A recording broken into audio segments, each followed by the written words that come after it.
Day 27 और हम कर चुके हैं अपना रिवीजन स्टार्ट। जैसे कि कल मैंने आपको कुछ मेन टॉपिक्स रिवाइज कराए थे, तो आज भी हम वैसे ही आईसीटी, एनवायरनमेंट, रीजनिंग, रिसर्च और टीचिंग एप्टीट्यूड के कुछ टॉपिक्स रिवाइज करने वाले हैं, और जो बहुत ही इंपॉर्टेंट हैं, जिनसे क्वेश्चन श्योर शॉर्ट आते ही हैं। और उसके साथ में हम करने वाले हैं पीवाईक्यू प्रैक्टिस, जिसकी आपको एक पीडीएफ भी प्रोवाइड की जाएगी टेलीग्राम ग्रुप पे, जिससे आप एक्स्ट्रा क्वेश्चंस भी लगा पाएँ और अपने आप को टेस्ट कर पाएँ। तो सबसे पहले अगर हम टीचिंग एप्टीट्यूड की बात करें, जो पीवाईक्यू बेस्ड कॉन्सेप्ट्स हैं जो आते ही आते हैं, तो हमको सबसे पहले पढ़ना होता है इफ़ेक्टिव टीचिंग के कैरेक्टरिस्टिक्स क्या होते हैं।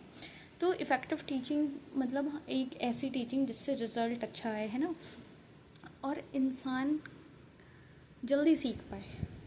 जैसे मैं आपको अगर पढ़ा रही हूँ तो आपको वो पढ़ने में चीज़ें समझ में आनी चाहिए, मतलब कोई रिजल्ट आना चाहिए, समझ रहे हो। तो इसके कुछ कुछ कैरेक्टरिस्टिक्स होते हैं, like it is learner centred, मतलब फोकस कर रहा हो स्टूडेंट के लर्निंग आउटकम्स पे, ना कि केवल कंटेंट डिलीवरी पे। डेमोक्रेटिक हो, फ्लेक्सिबल हो, डायग्नोस्टिक हो, इवेल्युएटिव हो, और एक रिलेशनशिप बिल्ड हो रहा हो टीचर स्टूडेंट इंटरेक्शन के थ्रू। लेवल्स ऑफ टीचिंग की अगर मैं बात करूँ, वहाँ हमें 3 लेवल देखने को मिले थे, memory level, understanding level, reflective level. कल हमने ब्लूम्स टेक्सोनॉमी जैसे रिवाइज़ किया था, वैसे ही डोंट एक्सपेक्ट कि मैं आपको एक वीडियो में सारे टॉपिक रिवाइज़ करा रही हूँ। This is not the one shot thing, this is like कि हम आपको सारी यूनिट से कुछ मिक्स करके जो मेन टॉपिक्स हैं वो हम आपको रिवाइज़ करा रहे हैं, ठीक है। कल मैंने आपको जो बहुत ही हाई आरओआई टॉपिक्स हैं वो करा दिए थे। आज ऐसा नहीं है कि काम के नहीं हैं, आज भी काम के हैं, लेकिन सारी चीज़ें एक साथ इतना नहीं दी जा रही हैं कि आपका बर्नआउट हो जाए, तो इसलिए इस बात को समझो। लेवल्स ऑफ टीचिंग की अगर मैं बात करूँ तो memory level, understanding level, reflective level, 3 level आपको देखने को मिलते हैं। ये भी पूछ लेते हैं कौन किसने दिया है, तो याद रखना है हर्बर्ट मॉरिसन हंट। अब आपको दिख नहीं रहा होगा कहाँ पे क्या है, तो Herbert Morrison Hunt. Memory level पे हम फोकस कर रहे होते हैं रोट लर्निंग पे, फैक्ट बेस्ड, मतलब ये लोएस्ट कॉग्निटिव लेवल होता है, जहाँ पे बच्चे से कहती है रट लेना kind of thing. Understanding by Morrison, जहाँ पे कॉम्प्रिहेंशन करता है बच्चा, मीनिंग समझने लगता है ना। Why is Paris the capital, connections and relationship. Reflective level में क्रिटिकल थिंकिंग आ जाती है, प्रॉब्लम सॉल्विंग आ जाती है, और हाईएस्ट लेवल कौन सा है, रिफ्लेक्टिव लेवल है, और लोएस्ट लेवल है हमारा मेमोरी लेवल। तो मॉरिसन के 3 लेवल जो मैंने आपको समझाया वो आपको समझ में आ गए होंगे, आई गेस। ये रहा डायग्राम क्या है, एक विजुअल है जो इससे आपको चीज़ें समझ में आ जाए। तो मेमोरी, अंडरस्टैंडिंग, रिफ्लेक्टिव 3 देख लिया आपने। वैसे ही अगर मैं टॉपिक 2 की बात करूँ तो हमारे पास है रिसर्च एप्टीट्यूड, जिसमें हमारे पास है hypothesis and sampling. Hypothesis, sampling और साथ ही में रिसर्च क्वेश्चन, ये 3 ऐसे टॉपिक हैं जिनसे डिफरेंसेस आ जाते हैं सीधे सीधे कि रिसर्च क्वेश्चन और हाइपोथेसिस में क्या डिफरेंस होता है। असर्शन, रीजन बेस्ड आ जाते हैं, समझ रहे हो, तो समझ के रखने हैं। मतलब कॉन्सेप्ट क्लियर होगा ना तो कैसा भी क्वेश्चन आ जाए आप कर लोगे। कॉन्सेप्ट क्लियर नहीं होगा, आप 500 क्वेश्चन लगा लो तब भी आपको लगेगा कि जो आया है वो आपको नहीं आता, ठीक। नल हाइपोथेसिस की अगर मैं बात करूं तो आपको मैंने बताया था, जहाँ पे कोई भी सिग्निफिकेंट रिलेशनशिप या डिफरेंस नहीं होता है वेरिएबल्स के बीच में, लाइक डिपेंडेंट और इंडिपेंडेंट वेरिएबल्स के बीच में, डैट इज़ नल हाइपोथेसिस, और इसको हम रिजेक्ट करते हैं, और इसको रिजेक्ट करके हम अल्टरनेटिव हाइपोथेसिस को एक्सेप्ट करते हैं, ठीक है। There is no difference in the test score of student taught by method A और बी। अगर मेथड ए और बी से 2 अलग अलग मेथड से हमने किसी बच्चे को पढ़ाया हो, कोई भी डिफरेंस नहीं आ रहा है, that is the null hypothesis. और अगर डिफरेंस आ रहा है, लाइक ए के मेथड वाले बच्चों के ज़्यादा मार्क्स आ रहे हैं, दैट इज़ अल्टरनेट और रिसर्च हाइपोथेसिस, जिसे हम एक्सेप्ट कर लेते हैं, ठीक। डायरेक्शनल में हम देखते हैं 1 टेल्ड, और नॉन डायरेक्शन में हम देखते हैं 2 टेल्ड। मतलब डायरेक्शनल में एक डायरेक्शन में डिफरेंस हमको दिख रहा होता है, लाइक हम अगर कहते हैं method A produces higher scores then method B, और नॉन डायरेक्शनल हम 2 tails predict the difference without specifying the direction. Method A and B produce different scores. कोई भी डायरेक्शन नहीं दी गई है, बस डिफरेंस बता दिया गया है, that is non directional 2 tailed, ठीक। ये सारी चीज़ें अगर आपको और ज़्यादा डिटेल में समझनी है, मतलब अभी तो मैं रिवाइज़ करा रही हूँ, रिवाइज़न वाले जोन में है, हाँ, तो मैं फटाफट रिवाइज़ करा रही हूँ। अगर आपको ये और डिटेल्ड में चाहिए कि बिल्कुल ऐसा बच्चों की तरह समझा दिया जाए तो चैनल पे जाओगे, प्लेलिस्ट में जाना मास्टर सीरीज़ की, वहाँ पे आपको सारी वीडियोस दिख जाएंगी, आप अपना कर सकते हो। वन शॉट से आधे आधे घंटे के 20-20 मिनट के कर लेना, भला हो जाएगा। सैम्पलिंग टेक्निक्स की बात करें तो हमको देखने को मिलता है random sampling, stratified sampling. Random sampling में क्या होता है, जैसे वो प्रोबेबिलिटी वाला खेल नहीं होता कि every member has equal chance of selection, lottery जो रैंडम नंबर होता है कि कोई भी एक रैंडम नंबर निकाल दिया, that is random sampling. Stratified में हम क्या करते हैं, स्ट्रेटा बना देते हैं। मतलब ये सारे इंपॉर्टेंट टॉपिक्स हैं। आप इसमें ये कहो कि ये नहीं आपने ऐड किया, ये नहीं ऐड किया, बेटा जिससे ज़्यादा क्वेश्चन आए हैं वो सारी चीज़ें ऐड है, ठीक है। पॉपुलेशन डिवाइडेड इनटू ग्रुप, यानी कि स्ट्रेटा में हम डिवाइड कर देते हैं, और रेंडम सैंपल फ्रॉम ईच, और हर स्ट्रेटा से एक रेंडम सैंपल निकाल रहे होते हैं। ये हेट्रोजीनियस पॉपुलेशन विद क्लियर सब ग्रुप्स की तरह आप देख सकते हैं। स्ट्रेटिफाइड और रेंडम समझ में आ गया होगा। सिस्टमेटिक में हम कह देते हैं, एक सिस्टम बना देते हैं, लाइक एवरी 5th स्टूडेंट आएगा, एवरी 9th स्टूडेंट आएगा, तो उस तरह से सिस्टमेटिक सैम्पलिंग हो जाती है। क्लस्टर सैम्पलिंग की अगर मैं बात करूँ तो हम क्लस्टर्स में डिवाइड कर देते हैं, like schools randomly select entire cluster, ठीक।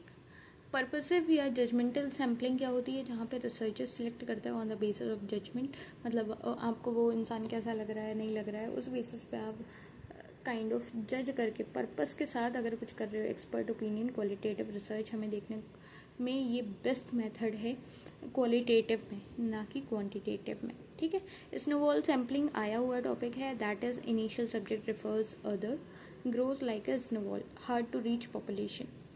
कन्वीनियंस सैम्पलिंग की बात करूँ तो is most easily available, that is जो सबसे पहले जो सबसे ईजी मिल जा रहा है ना, हाँ बस उसी को ले लिया, उसी से सैम्पलिंग अपनी बात पूरी करवा ली, ठीक।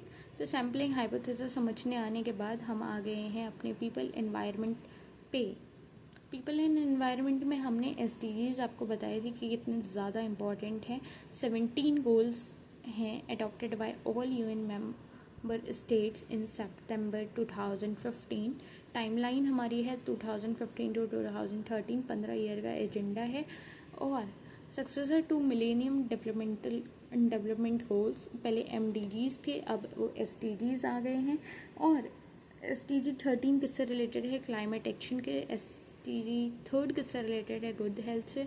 No poverty, zero hunger, gender equality, peace and justice, तो ये आपको याद रखना है। अब देखो मैं आपको लिख के दिखाई तो सकती हूँ, याद तो आप ही को करना पड़ेगा कि जीरो हंगर 2, जेंडर इक्वलिटी 5, ठीक है। How many SDGs 17, year adopted 2015, time frame 2030 तक है। सक्सेसर किसका है, MDGs का। इन्वायरमेंट के कुछ ऐसे टर्म्स जो आपको जानने ज़रूरी हैं, like carbon footprint. Carbon footprint क्या होता है, total green house gas emissions caused by an individual, organisation और event measured in CO2 equivalent, that is carbon footprint. वहीं अगर मैं बायोडाइवर्सिटी हॉटस्पॉट की बात करूँ तो वो एक ये ऐसा रीजन होता है जहाँ पे high species richness and facing significant habitat loss. India has 4 hotspot like western Ghat, eastern Himalaya, Indo Burma, Sundaland, ठीक। ग्रीन हाउस इफेक्ट की अगर मैं बात करूँ तो natural process where gases like CO2, CH4, N2 trap heat in the atmosphere. Enhanced greenhouse effect human cause the global warming. अब देखो global warming हो गया, ग्रीन हाउस इफेक्ट हो गया, तो ये बहुत बेसिक चीज़ें हैं जो एक इंसान को मालूम ही होती हैं।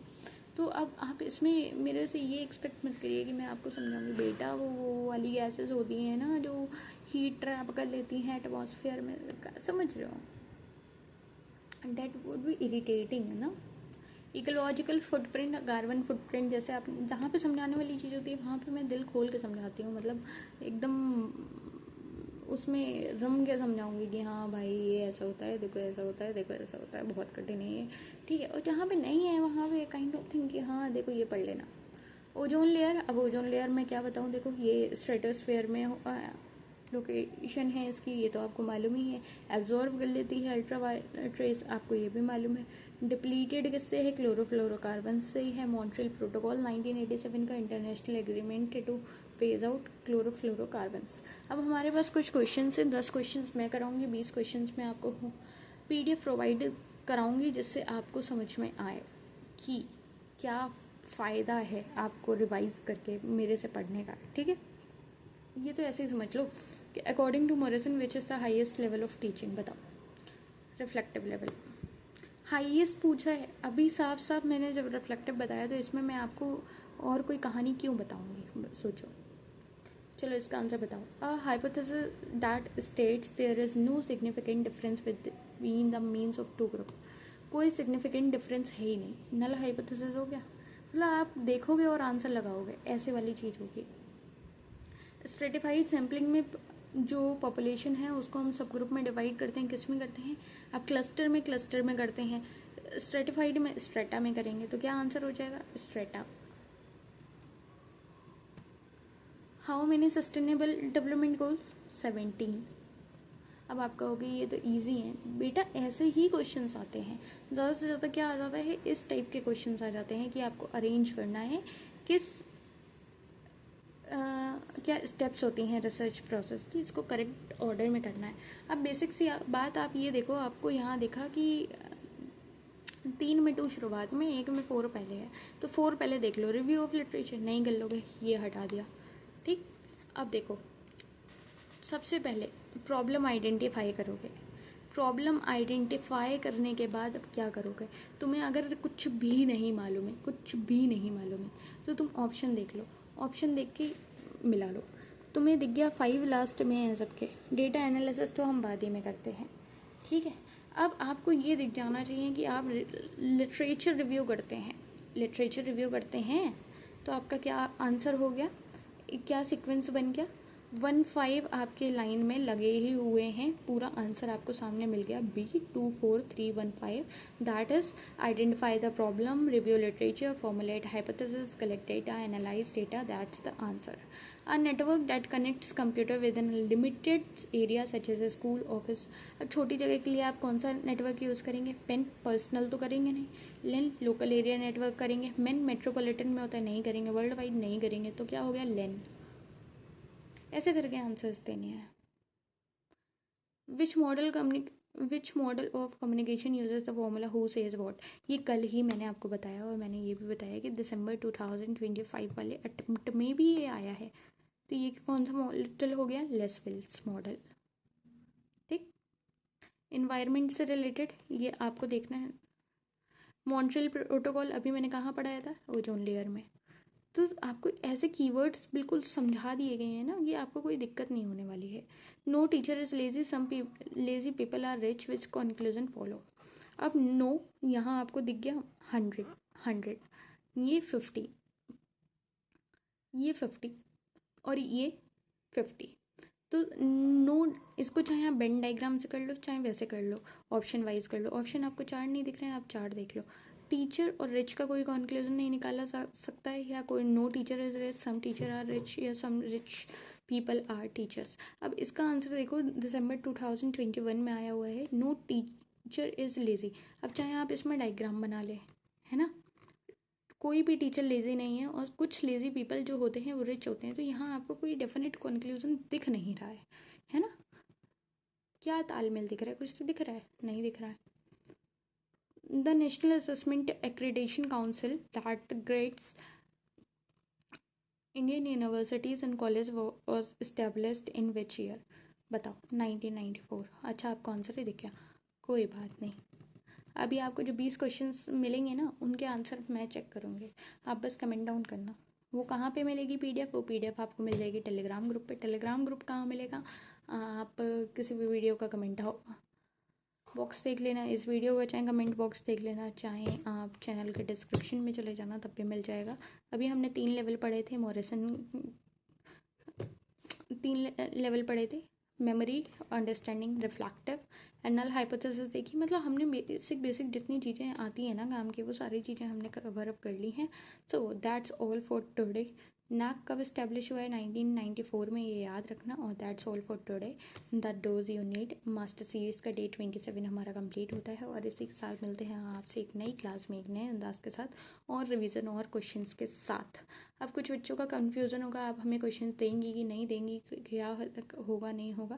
तो ये सारे क्वेश्चंस आपके तैयार हैं, देख रहे हो सारी units, teaching aptitude, research aptitude, logical, ICT, communication, सारी यूनिट्स हैं, 20 क्वेश्चन हैं, इनको आपको करना है, ठीक है। और अपना अपना मार्क्स बताना है, अपनी अपनी चीज़ें कमेंट डाउन करनी है। सारे यहाँ पे क्वेश्चंस आपको दे रखे हैं, रीजनिंग भी है, सब कुछ है, ठीक, आईसीटी भी है। तो इसी के साथ मिलते हैं आपसे एक नई क्लास में। चैनल को सब्सक्राइब ना किया हो तो कर लेना, और भी धमाकेदार कंटेंट और भी रिसोर्सेज के साथ आपको मिलने वाला है, लाइक स्मार्ट टेबल्स हो गई, या फिर बहुत सारी चीज़ें हैं। Let keep it as a surprise. तो मिलते हैं आपसे एक नई क्लास में, तब तक के लिए बाय बाय। पढ़ते रहिए, समझते रहिए, और अपनी समस्या, दिक्कत, परेशानी पूछते रहिए।